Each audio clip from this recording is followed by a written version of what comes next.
Hello, good morning. Kumusta po? Nandito kami ngayon sa bahay sa isang kaibigan namin Pilipina. Maki-birthday, makikain. Ito yung bahay nila.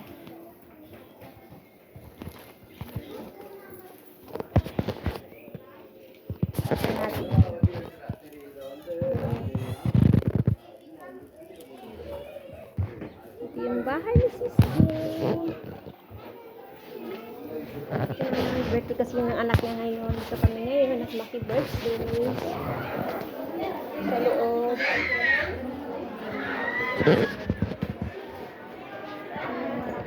Wow, bouquet.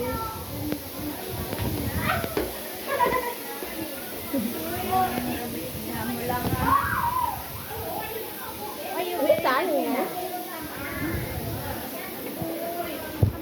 Ito yung kwarto. Si Celine at si Bunso at si service waran. Ito yung sala. Ay, meron kami dito.